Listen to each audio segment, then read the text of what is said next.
Existem histórias, mas histórias extremamente emocionantes. E por incrível que pareça, por mais que nós passamos lutas, provas, nós sempre teremos um final feliz. Uma jovem que no povo de Israel casa-se muito cedo. Ela então casou-se muito cedo, feliz com seu marido, e assim teve lá a sua criança. Com o passar do tempo, amados, eles eram felizes, moravam numa cidadezinha tranquila, sossegada. E não se sabe, a Bíblia fala que chegou um dia que ela perde o seu marido. O seu marido, aquele que andava junto, cuidava do filho, estava sempre junto, os três. Ele se vai. Oh meu Deus, Adonai, ainda o Senhor me deixou a seguinte. Mas amados, o destino ia lhe pegar uma peça. Certa vez eu fico imaginando, a Bíblia não fala isso, mas ela chega em casa e tem uma péssima notícia, fala assim: senhora, o que aconteceu? Por que esse alvoroço? O seu filho, o jovem. Ela para. Eu fico imaginando ela com um estado de choque. O que tem, meu filho? Se foi. Seu filho se foi. Como assim? Morreu? E agora? Como é que eu faço? E agora? Como é que eu faço? Gostar de Deus. Vamos preparar o corpo. Essa mulher então, ela chorando, arrumou o filho, e como é que a gente vai fazer agora? Mas não muito distante ali, passou a noite, um homem chamado Yeshua, um homem chamado Jesus, que ele estava numa cidade próxima, e à noite ele dormiu com todos os seus discípulos. A multidão falava: nossa, como esse homem faz milagre. E na manhã seguinte, vamos acordar. Jesus olha para um lado, para o outro, e olha só Jesus andando com aquela multidão, todo mundo feliz, amado. Pai, conversando, puxa, olha, Jesus está lá, mas que bom, graças a Deus.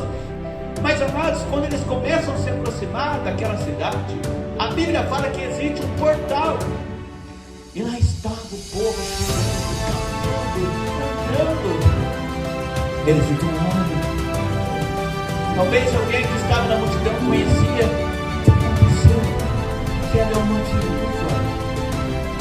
Eles paravam, olhavam porque cortejo fúnebre chegando. E o que eles faziam? Eles abriram, e de repente, lá na frente onde Jesus estava, e lá na frente estavam pessoas felizes, contentes, de repente começam a abrir. Aquela multidão começa a abrir e começa a chegar uma multidão já triste, chorando em direção a Jesus, passando pelo portal. E o mais interessante, amados, nisso, é que quando eles começam a se aproximar de Jesus, todos eles tristes, cabisbaixos, chorando, né, falando. E aí imagine, está chegando, próximo àquela passagem, aquele arco da cidade, aquele cortejo fúnebre, Jesus se coloca no meio. E começa a vir, e as pessoas começam a abrir para aquele cortejo chegar, e Jesus continua parado no meio. Começa a se abrir um lado para o outro, a multidão que estava com Jesus começa a se afastar, e o cortejo começa a vir em direção a Jesus. Jesus para ali e fica olhando. O cortejo começa a se aproximar, aquela mulher chorando, não sabia o que estava acontecendo, quem estava vindo lá. Aquele monte de pessoas que outrora estavam sorrindo, agora estão todas caladas. Jesus começa então a vir em direção àquele cortejo. Eu fico imaginando Jesus parar, e o cortejo começa a chegar. Aqueles que trazem o esquife começam a aproximar de Jesus, 5, 4, 3 metros, e Jesus parado ali. Então de repente eles falam: quem é esse homem que está aí à frente? Que não sai da frente, mal educado, não está vendo que é um cortejo, está vendo que isso é um esquife, aqui está um morto, e Jesus está parado olhando para aquele esquife. E de repente, amados, o esquife, ele está se aproximando de Jesus. Olha que interessante, amados, que Jesus faz por mim e por você. E Jesus, por incrível que pareça, quando o esquife se aproxima, eu fico imaginando Jesus, ele dá um passinho para o lado e toca no esquife.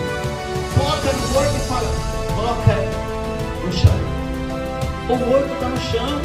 Que falta de respeito que esse homem fez, colocar o morto no chão, além de ficar na frente. Jesus então chega próximo ao morto, olha, e olha para a mulher.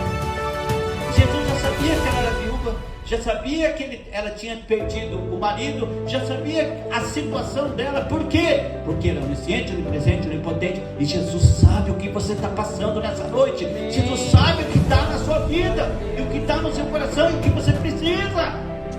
Jesus então, ele antes de tocar no morto e ressuscitá-lo, ele vira para aquela que está chorando e fala assim: por que choras? Como é que é o negócio? Por que chora? Esse homem está louco?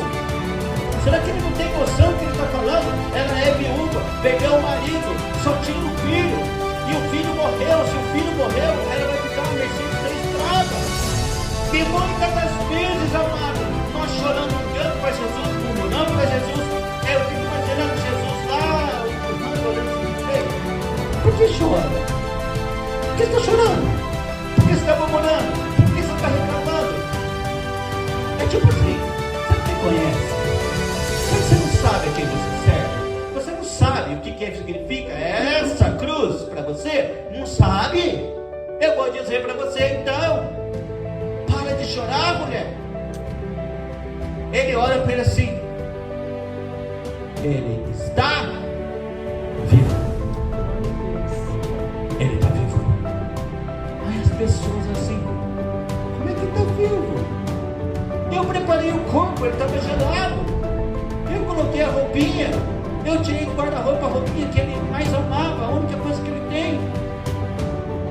Jovem, a ti te digo: levanta-te. Jovem, a ti te digo: levanta-te. Se ele deixou para mim e para você a autoridade de usar o nome dele, por que a gente tem tanto medo? A gente tem medo. E aí você vai orar por alguém? Por que se você tem medo? Não tenha medo. Pastor, está difícil, o senhor não sabe para cá. Vai em casa, esquece, repreenda. Olha, não aceita, acabou. Mas não fique chorando, não fique murmurando. Ai, Jesus, não faça isso.